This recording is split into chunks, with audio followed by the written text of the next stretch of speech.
if any of you have collections of things, DVDs or action figures, Excel's a really nice tool for keeping track of your inventory. So it says, first of all, to switch to the brass worksheet and unfreeze the top row. Currently, it's frozen, right? Now, I don't know why we would want to freeze this, nor do we even need to, because what we do is we usually freeze a row like this. View, freeze panes.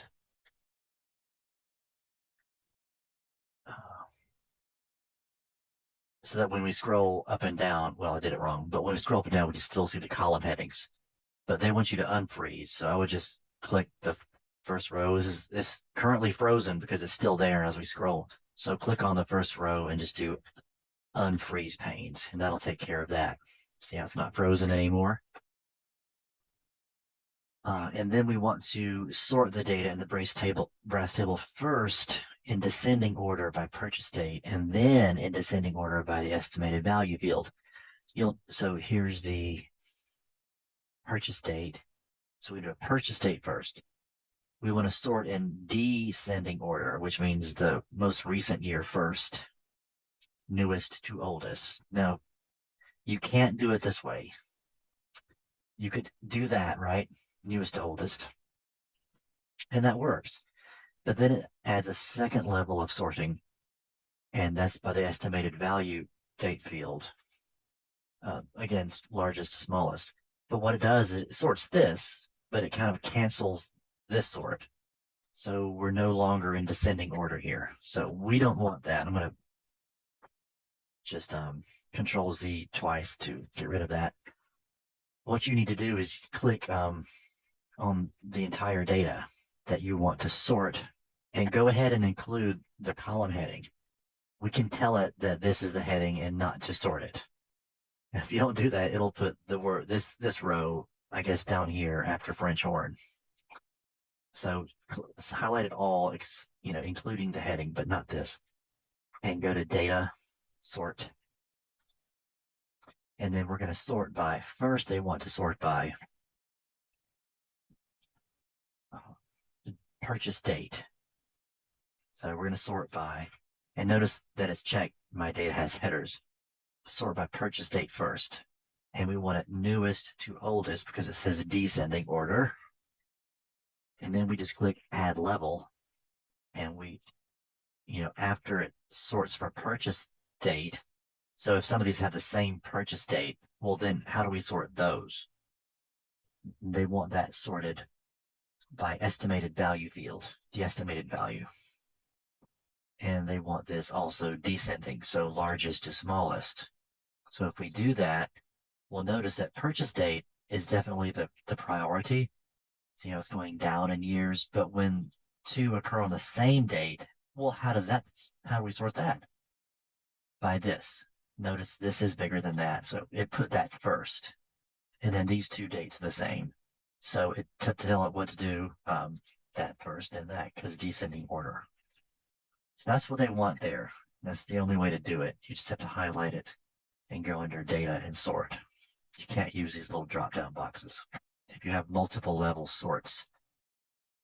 Number 3, insert a total row in the brass table and use it to calculate the total of the values in these two fields. All right, so it's pretty easy. We're in a Excel table. We know we're in an Excel table because when you're in here, when you're not in here, you don't see anything. But when you're in it, you see this extra menu called Table Design. And you just click Total Row. And it puts a total row there. And it went ahead and totaled those for you. And yeah, it's summing it, so that's good. But we also want a sum of these. So just select sum. And again, I always check the instructions. I'm scrolling down to the picture of it. And I just want to see that it's really 965 and 1945. It is. The color's a little different, isn't it? And the picture they give you. Mine's darker orange. I hope it won't mark off for that. I believe we're on step 4 now. She wants to highlight all the brass instruments that were bought on the same date. Apply a conditional formatting rule to E3 to E10. E3 to E10. So I want to highlight the duplicate dates. I don't know why. I guess we want to know if we bought more than one thing on the same day. I don't know. I have no idea why they want to do this. So conditional formatting is what we want for duplicate values. It says green fill with dark green text. All right. So that's under home, conditional formatting. The first thing I did was I couldn't see duplicated values here. So I said, well, let's just do it from scratch. New rule. And I was able to see duplicate values here. But then for the formatting, I mean, I couldn't really figure out. You do it manually. It's not the best way to do it, and you're probably not going to get it right.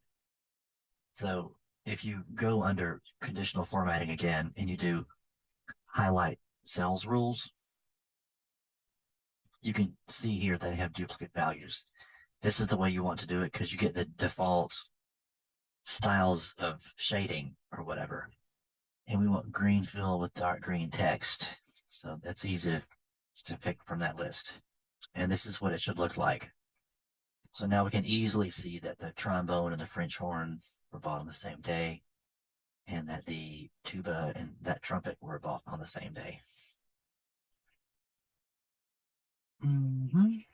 We're on step 5 now. Switch to the percussion worksheet. This is not a table. I can tell because A, it's not pretty and colored like this, but also because when I'm in here, I don't see a menu that says table tools. I bet we're going to want to make this a table. Anyway, we're on number 5. Switch to the percussion worksheet. Freeze the first column of the worksheet. I would think they would, wait a minute. The first column, they want to freeze this. All right. Highlight it. View, freeze, first column. So when we scroll across, which we would not need to do since there's not that many columns, but as you scroll across, you still see that beautiful drum. Big deal. All right. Number 6, format the range B2 to G10, B2 to G10. Format this as an Excel table with headers. These will be my headers. Okay. And they want to pick a style. Okay, fine. For this, we're going to go under insert, believe it or not. I'm not really inserting anything, but that's where you go. Insert table. And it's confirming that that's what you want to make into the table.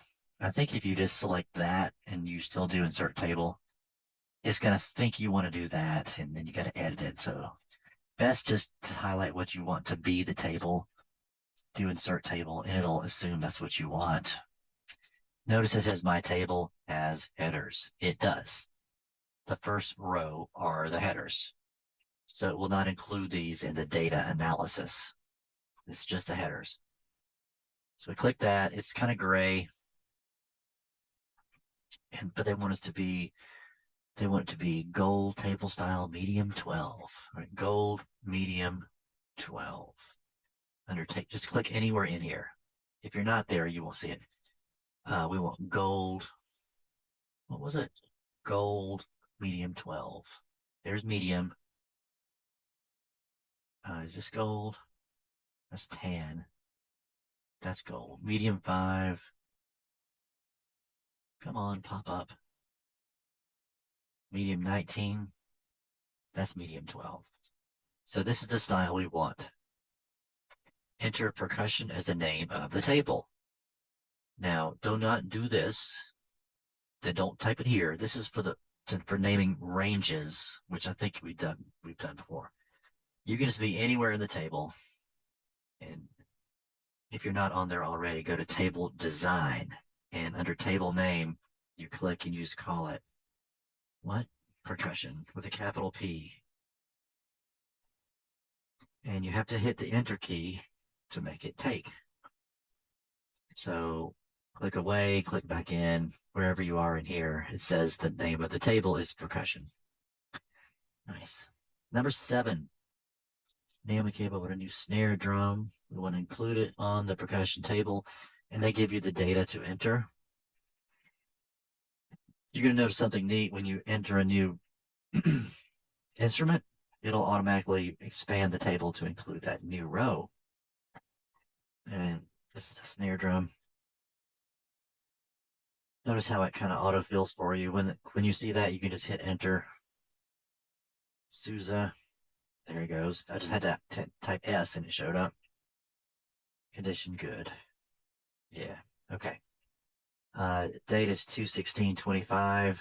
You don't have to enter it like this. You can just enter 2/16/25 and it'll automatically format it the way you've got the cells formatted. And this is 100 and 150. Again, just enter the number. The cell's formatted to include the $sign. So you just enter the numbers. All right, that's done. Step 7 is done. 8.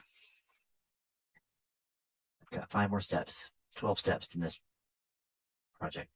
Number 8. We have some more string instruments than anything else.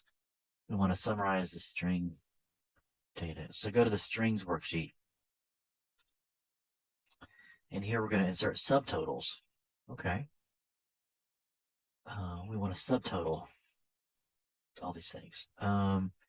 First things first, you cannot use subtotals. And if you don't know what subtotals are, well, you learned that in the training. Remember, you cannot use subtotals in an Excel table. So if you click in here and you see that it is a table, and I remember this was on the certification exam, they didn't tell you it was a table. They just told you to insert subtotals. You know, I'm proctoring this. I see what all the students are doing. They're clicking in here, going to data, trying to find subtotals, and it's not there, right? Because it's an Excel table. You've got to first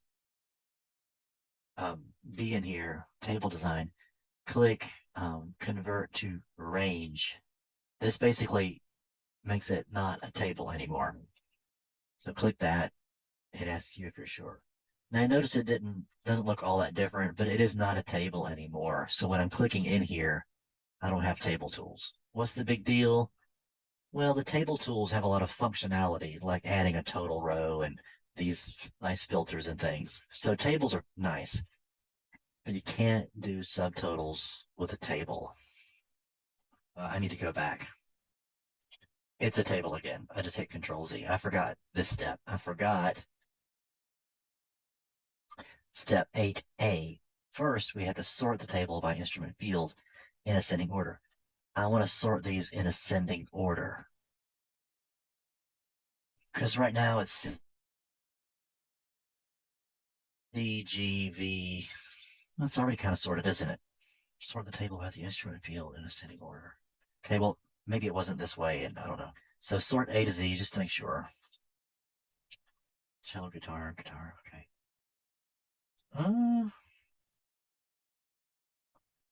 Sort A to Z. Does it? Yes, U does come before V. I learned my ABCs, I promise. Okay, so it's sorted in ascending order. We got a few violins, a few cellos, but I guess they don't want this another level of sort. So if they don't tell you to do it, just do what they say. Now, once it is sorted, we convert it to a range and we can add our subtotals. These need to be sorted because all Excel does, it's going to go cello, cello, oh, the instrument name changed, stop, put a subtotal of the price of cellos. Guitar, guitar, oops, it changed. Go back, insert a subtotal for guitars. If you got a cello here and a cello there, you're going to get 2 different subtotals. One for this cello and one for that cello. It's going to be a big mess. So make sure these are sorted. in order, alphabetically or whatever. So let's convert to range. Now we can insert our subtotals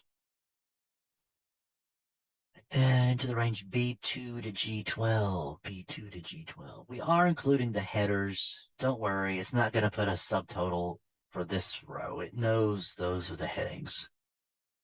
So I believe, if I remember, we go to data and we go to subtotals.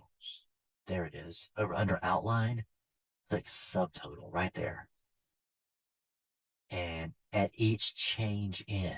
So every time this changes to a new one, we want to go back and put a subtotal. You can do it based on manufacturer, but we're doing it based on instrument.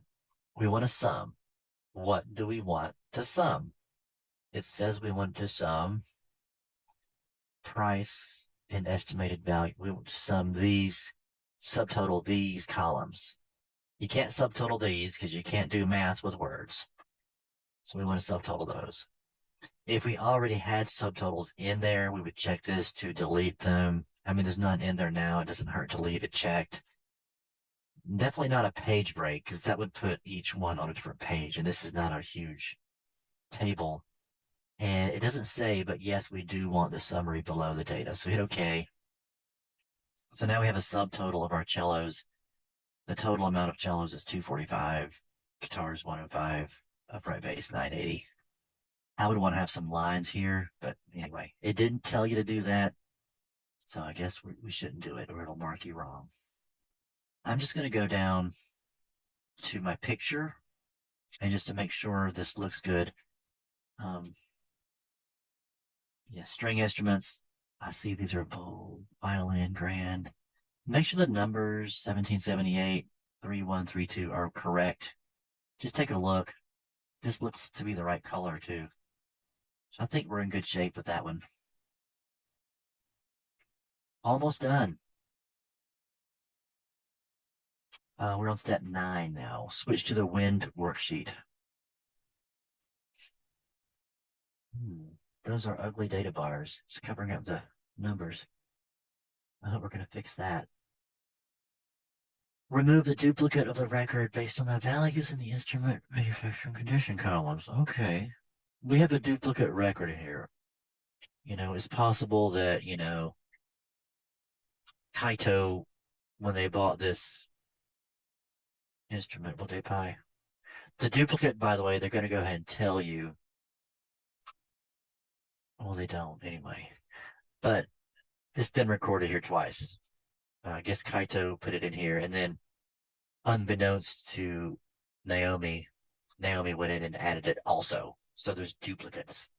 So that's no good. We don't want duplicates. Obviously, this table is very short. I could just manually go through and see flute Susan needs repair, flute, Wagner good. Oh, look at that. I can spot right away that flute Wagner good, flute Wagner good. That's the duplicate. So I could go in, and it says the wrong one as 711. I could go in and manually just right-click and delete this column, but that's not what they want you to do. They want to use the functionality. Because what if there were like 800 of these? Would you want to go through manually and try to find the duplicates? So what we're going to do is highlight the whole thing. It's fine. And that's under data. Under data tools, these are kind of hard to see. Remove duplicates. There we go. We click on it and select the columns that we want it to say, okay, if they're the same in all 3 columns, then delete those rows. Instrument manufacturing condition. We don't want it to, these don't have to be the same. But if these are the same for a particular instrument, then delete one. It doesn't say which one is going to delete. I hope it deletes the one on 711. Let's just see. Okay. So it found one duplicate and removed it. So look at your picture. I'm just going to look at my picture because I'm nervous. I've got clarinet, flute recorder, piccolo recorder, bassoon, oboe, didgeridoo, clarinet, Yamamoto, excellent. Okay, it looks like I've done it right. And the flute, Wagner good is the right date. Okay, I think we're good on that one. Let's move on. The data bars in the last two columns make the numbers hard to read. I agree. Change the data bars conditional formatting to gradient fill orange data bar. This is where the instructions do not tell you everything. So I've been through it. I've looked at the solution, and let me just tell you what they want here. We're going to highlight the stuff that's got the data bars in it. And I think that's under conditional formatting. And you can just go under manage rules, and it'll show you all the conditional formatting rules that you set up. We have this one, of course, you can see the pink data bars. You click on it so it turns dark, and you do edit rule. Here's what they're not telling you. They want it to be gradient fill orange, not solid. So gradient fill. And they just say orange. There's lots of different shades of orange. That's orange accent 5. This is orange accent 5 lighter 80. It's not telling you exactly. I will go under standard colors and find the orange. It just says orange. So that's what I want. Now this, and make sure you have gradient. Now this is what they didn't tell you, but they do want the border. They want a solid border, and they want that also orange. Because here's the deal. It had no border, and I clicked OK, and apply, and OK. And I looked at it, and I'm looking at the picture that they gave me. And these kind of have an outline to them, don't they? I guess I can make it bigger for you. You can really see it if you blow it up. These have like an outline around them. These don't. So I'm like, what's going on here? And then I discovered that you have to do, let's go back to manage rules, edit rule. They want you to pick up orange border, even though they didn't tell you to. So make the border orange as well. It'll give it, you got to click apply and then OK. That put the little orange border around it. So now, see how it's lighter here, but there's a border around it. That's what they want. So look out for that. Okay, we are on number 11. Almost done. Naomi wants to calculate total strings. Switch to all instruments. Is this a table? Yes, it is, because I clicked on it and it says table design. We want to create the following formulas. We want to count the number of instruments. Okay. Here? Wait a minute. Look at the picture. Look at the picture. Yes, they want it down there. That's a bit weird because all you need to do is just add a total column. Don't do this because this is not right. Do total row and you can select count. And it'll say there's 36 instruments. You know what I'm saying? But they don't want that, do they? They want it here for some weird reason. So we're going to use a counta function. If we use the count function, by the way, just the count function, we'll highlight our numbers, our things, close parentheses. That's going to give you 0 because the count function will only count cells that have numbers in them. And as you can see, these are words, so it will not give you anything. The count function, so equals count A. A stands for anything. It will count the cell if it's got anything in it. If you highlight them, don't include the header, obviously. That's not an instrument. Go up here and close the parentheses. Notice it's not saying like B3 through B whatever. It's just got the, because this is an Excel table and it references these as column names. It's literally counting the instruments. 36 is what you're supposed to see. And cell F40, F40, it wants you to sum the prices. You can just go to your auto sum, click it. I don't want to sum that, I don't think. Let's go up here in the formula bar and change that 9 to an 8. So see, that's right. What I did earlier is somehow I accidentally deleted this number, and I went to do my auto sum,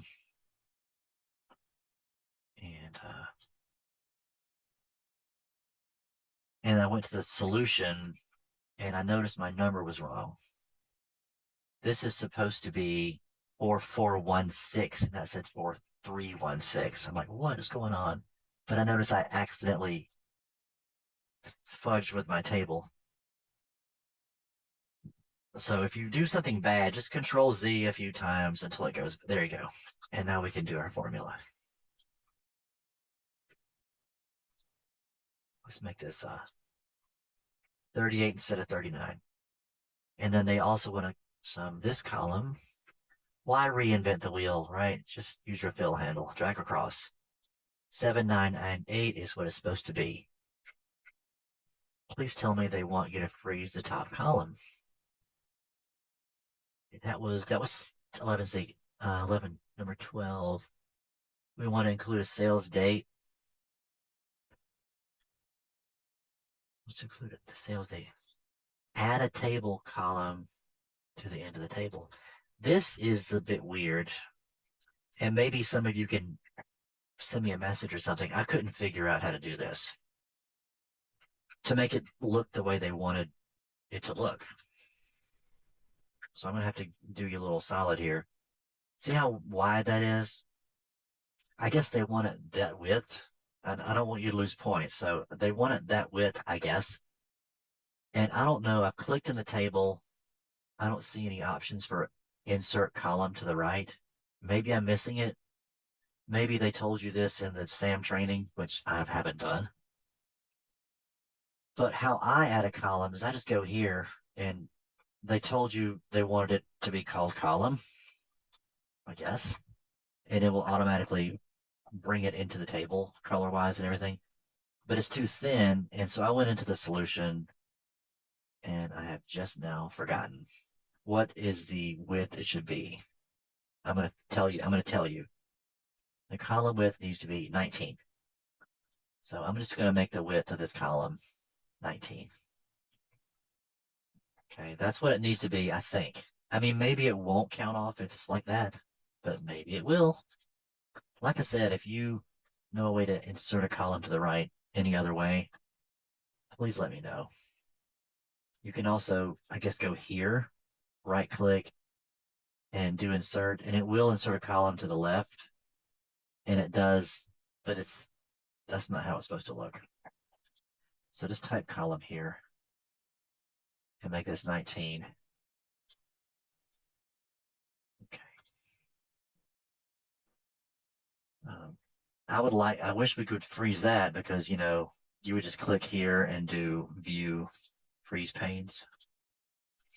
And then as you scroll down, you know, you're like here, $90. What is it? Oh, it's the price. So, but if you don't freeze, oops. If you don't freeze, can't see that, can you? Oh, wait a minute. Wasn't that clever? If you're in an Excel table and you scroll, it puts the column headings up here instead of the letters. I did not know that. They don't want any kind of fancy borders here, so don't go crazy. You know, if you do extra stuff, I mean, that's what I would do, but if you do extra stuff, you're going to get marked off. So just stop there. I think we're done. Let me read to make sure. Yeah. Okay. I would just take one more look through the instructions, compare it to the pictures, make sure everything looks the way it's supposed to look.